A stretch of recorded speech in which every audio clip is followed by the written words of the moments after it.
Bom dia, meu amado irmão, paz do Senhor. Estamos alegres nessa manhã por estarmos diante da palavra de Deus e poder compartilhar o texto sagrado do livro de Isaías, capítulo 47 e 48. Estamos finalizando uma etapa nesse livro e vamos começar do capítulo 49 em diante, num outro momento. E essa profecia que finaliza-se contra a Babilônia é um chamado muito interessante para a igreja, não apenas para o povo de Israel naquele momento, mas também um grande alerta para a igreja no momento de hoje. Então abra por favor a sua Bíblia, no livro de Isaías, capítulo 47, abra também seu caderno. Espero que Deus fale com você e ministre a sua vida de forma poderosa nesta manhã, através da sua palavra. O texto sagrado vai falar da Babilônia, inicia falando dos seus pecados, dada aos prazeres, vai dizer o texto sagrado, tomada de arrogância, a Babilônia está. Era a maior nação do mundo naquele momento, estaria vencendo todas aquelas nações. Obviamente, Isaías está profetizando, isso ainda irá acontecer, não havia acontecido até aquele momento. Mais de um século depois é que de fato isso aqui seria uma realidade, mas até aquele momento é apenas uma profecia do que iria acontecer. Babilônia se tornaria uma nação gigantesca, poderosíssima, um exército extremamente forte e poderoso. O Egito, que era uma nação milenar, naquele momento não conseguiria fazer frente a nação da Babilônia e seria conquistado pela Babilônia. Imagine aquelas nações menores. Então realmente a Babilônia foi levantada por Deus para ser uma vara de disciplina, para ser uma correção a todas aquelas nações, mostrando aquelas nações que todo o processo de cada nação, assim em cada indivíduo, tem um começo, meio e um fim, né? E Babilônia foi levantada nesse momento para poder ser essa vara de disciplina do próprio Deus. Então era uma nação extremamente poderosa, mas infelizmente uma nação extremamente voltada para os prazeres, para a arrogância, para a feitiçaria. O texto vai mostrar para a gente que existiam pessoas que dissecavam os céus, né? Que analisavam todo os astros. Era uma nação que estava voltada à idolatria de animais, de animista, né? Onde Deus, esse conceito de Deus estava pulverizado na natureza, tanto nos céus como na terra, no mar. Então havia uma idolatria extrema na Babilônia, havia muita injustiça, muita violência. O exército mais violento do mundo, a nação mais violenta do mundo naquela época era a Babilônia. A gente vai encontrar, por exemplo, acervos, né, em alto relevo, inscrições mostrando como os babilônicos pegavam os seus escravos de guerra, né, os seus derrotados de guerra, e diante das crianças e das mulheres arrancavam as peles, dissecavam essas pessoas, tiravam seus órgãos internos, e as crianças pequenininhas vendo aquilo. Então havia muita violência naquele lugar, é um lugar muito de muita escravidão e de muita violência. E o texto sagrado, Deus fala: você não considerou o seu fim, você não considerou Babilônia o seu fim. A Babilônia é uma ilustração, uma figura de linguagem usada no livro de Apocalipse também. No momento da sua segunda vinda, o mundo, as nações, o sistema no mundo será então chamado de a Grande Babilônia. Pode ser uma cidade, mas pode ser também um sistema, um conceito. Talvez seja mais efetivo assim, porque permeia. Uma cidade, ela tem uma questão geográfica, mas um sistema, ele permeia as nações. Por exemplo, o conceito que nós temos hoje de globalização, né? Uma cultura globalizada. Então nós estamos, uma informação ultrapassa fronteiras territoriais sem limite algum. Uma nação não tem poder para fazer isso, mas as informações, né, e própria internet, tudo isso tem um poder de disseminação, de influência, né, de comunicação muito mais abrangente, e talvez isso seja mais efetivo e mais globalizado do que uma nação. Mas vamos ver o que irá acontecer, né? Mas o que nós vemos aí, essa influência da grande Babilônia lá no livro de Apocalipse, e é justamente João, ele faz um link com esse texto do capítulo 47 e 48 de Isaías, justamente com a realidade daquilo que será no futuro. As profecias, elas têm esse aspecto de fazer, por exemplo, de Sodoma e Gomorra, ou da época pré-diluviana, esses lugares, esses momentos, esses eventos, eles são uma alusão, eles são uma miniatura, eles são apenas uma pequena alusão daquilo que acontecerá no final. Por isso que Jesus, quando vai falar da sua segunda vinda, ele vai justamente mostrar como nos dias de Noé, como aconteceu com Sodoma e Gomorra, e aqui João toma a ilustração da Babilônia. Então esses momentos que acontecem na história ilustram de uma maneira menor, mas aquilo que acontecerá de forma plena na segunda vinda de Cristo Jesus, e é o fator aqui da Babilônia. Então o que nós vemos lá no livro de Apocalipse é um mundo, um sistema completamente entregue aos prazeres. Babilônia é totalmente aversiva a Deus, à igreja, ao contrário, ela vive do sangue dos mártires da própria igreja, ela está sentada sobre o diabo, aquela besta que tem 7 cabeças, né? Ela está tomando sangue do povo de Deus. Então ela está vestida de vermelho, que é a cor do pecado na Bíblia. Ela é prostituta, isso é, ela vive da imoralidade, ela vive desse comércio violento, corrupto que existe no mundo. Então nós vemos esse sistema que permeia a Babilônia lá no livro de Apocalipse, que aqui nós temos uma pequena amostra do que será lá na segunda vinda de Cristo. E o alerta que Deus faz aqui no livro de Isaías serve muito para a igreja hoje em dia, porque Deus vai dizer, e a mesma expressão usada lá por João, saí dela, povo meu. Então a gente como cristão hoje precisa olhar para trás e ver, Babilônia caiu. A Babilônia ela foi destruída 500 anos aproximadamente antes de Jesus, da sua primeira vinda. Então o que nós vemos hoje como Covid-19, essa pandemia toda, a quebra do sistema financeiro em boa parte do mundo, balançando tudo, nós vemos a vulnerabilidade, a fragilidade do sistema econômico, político, social do mundo inteiro, não apenas de uma ou outra nação, mas do mundo inteiro. Então, meu irmão, a sua confiança e a minha confiança devem estar no Senhor da glória. Nós devemos estar esperando o Senhor Jesus, o seu reino eterno, que jamais terá fim. A nossa atitude em relação a todo o sistema econômico, político, social, a todas essas questões que nós estamos lidando todo dia, o dia todo, é confiar no Senhor, é estar no mundo, mas sem colocar o nosso coração aí, é estudar sim, é trabalhar sim, é ter diplomas sim, mas sabendo que devemos usar tudo isso para a glória de Deus, para o avanço do reino de Deus, usando tudo isso para demonstrar o reino de Deus na sua profissão, no seu estudo, no seu trabalho.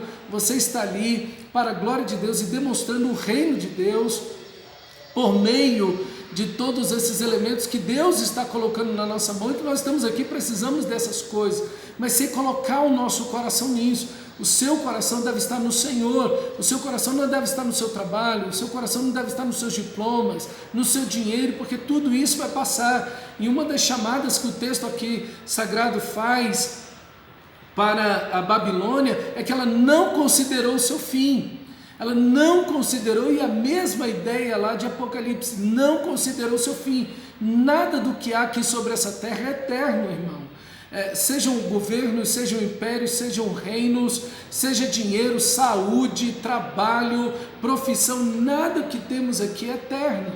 Então, isso precisa estar na sua cabeça. Você precisa entender que o reino eterno do nosso Senhor Jesus Cristo está nele e virá eternamente. Fazemos parte desse reino eterno e que tudo que desfrutamos aqui, seja um bem material, seja saúde, seja profissão, não importa o que seja, é temporário, é frágil, é algo transitório, né? Paulo vai dizer lá em Timóteo que nós não devemos confiar na instabilidade das riquezas. Enfim, todo esse sistema humano é extremamente frágil e um vírus mostra e prova isso para a gente. Então nós devemos ter essa consciência, o nosso coração deve estar no Senhor, nós não devemos ter uma mentalidade babilônica, nós não podemos ter uma mentalidade de dureza, de imoralidade, de rebeldia diante de Deus. Nós não podemos fazer como a nação de Israel, como vai dizer o capítulo 48, versículo 4, Israel é rebelde, obstinado, a sua cerviz, né? Essa ideia de colocar o jugo, de se submeter a Deus, a cerviz dele é um tendão. O tendão já é alguma coisa muito duro, muito resistente, mas é um tendão de ferro, e a testa é de bronze. Não aceita o governo de Deus, não obedece ao Senhor, não se submete a Deus e a sua palavra. Nós não podemos ser como Israel, nós não podemos ser como a Babilônia, mas tampouco podemos ser como Israel. Temos que olhar o fim que Israel teve e ver, meu Deus, que coisa terrível, foram cativos para a Babilônia por causa da sua obstinação, rebelião, desobediência à palavra de Deus. E Deus, meu irmão, revela tudo isso que ainda iria acontecer da Babilônia, para que o povo de Israel não dissesse: olha, foram os nossos deuses que nos disseram que isso ia acontecer, olha, os nossos deuses aqui estão falando para a gente agora que a Babilônia está vindo. Não, Deus está dizendo isso, que vai acontecer mais de 100 anos antes. Deus, nesse mesmo texto, vai dizer que vai levantar Ciro daí a 250 anos para mostrar para Israel que é o Senhor, que o Senhor é Deus. Mas nesse texto Deus vai dizer: Israel, você é caído, é rebelde desde o ventre materno. Aqui mostra a depravação total, essa descapacidade, essa queda desde a sua origem. E assim é todo ser humano sem Cristo Jesus. Mas você, meu irmão, foi salvo por Cristo Jesus. O seu coração precisa ser um coração voltado para Deus, obediente ao Senhor, e deve ser um coração submisso a Deus. E Deus vai restaurar Israel, não porque Israel merece, mas por amor ao seu nome. Quando Deus diz isso, que vai restaurar Israel por amor ao seu nome, que ele vai fazer isso, ele repete várias vezes que vai fazer isso por amor do seu nome, é porque Israel não merece. E de fato a salvação não é mérito, é graça. Deus, se fosse nos salvar porque merecemos, ele nunca nos salvaria. Deus não nos salva porque merecemos, Deus nos salva pela sua infinita graça e misericórdia, por amor ao seu nome, porque o seu nome que está sobre Israel está sendo envergonhado, está sendo blasfemado, porque a maneira como Israel vive blasfema a Deus, desonra a Deus. E assim, meu irmão, a igreja não pode viver. O nome de Deus não pode ser desonrado pela sua vida. O seu nome, o nome de Deus está conectado à sua vida, ao seu comportamento, às suas escolhas. As pessoas olham para você e para mim e veem: olha, esse é um cristão. Nós esperamos o máximo dessa pessoa, nós esperamos o máximo da igreja. E a igreja não pode ser um fator de blasfêmia do nome de Deus, como Israel foi.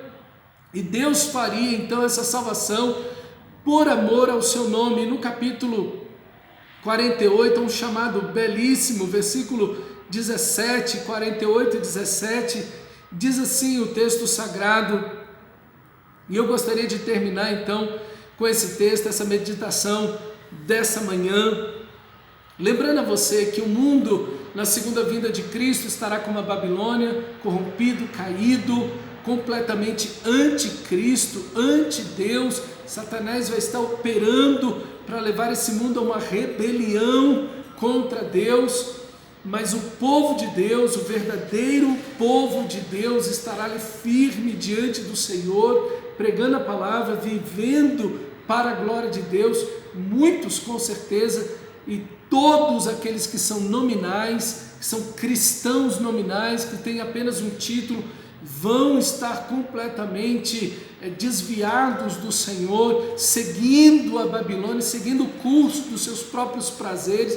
Mas o povo de Deus, verdadeiro, genuíno, estará lá firme, cheio do Espírito Santo, como as duas testemunhas, vestido de pano de saco, pregando o Evangelho, cheios da glória de Deus, sendo instrumentos do Senhor, como mostra o livro de Apocalipse. Assim vai estar você e eu, assim estaremos nós como igreja verdadeira em toda parte do mundo, sendo esse ponto de resistência, pregando e vivendo o reino de Deus nessa terra. E aí então, o texto sagrado diz assim, 48:17 de Isaías, o texto fala assim: assim diz o Senhor, o teu Redentor, o Santo de Israel, eu sou o Senhor teu Deus, que te ensina o que é útil e te guia pelo caminho em que deves andar. Ah, se tivesses dado ouvido aos meus mandamentos, então seria a tua paz como um rio, a tua justiça como as ondas do mar. Também a tua posteridade seria como a areia,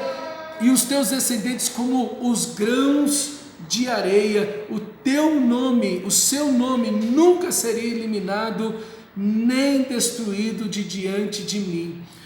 A segurança do povo de Deus está na palavra de Deus. A sua segurança, meu irmão, de que você está no caminho, de que você está vivendo para a glória de Deus, é a palavra de Deus. É aí que está a nossa segurança. A segurança do povo de Deus está em agarrar-se às Escrituras Sagradas, em obediência, em devoção à palavra de Deus, vivendo de acordo com aquilo que é a vontade de Deus.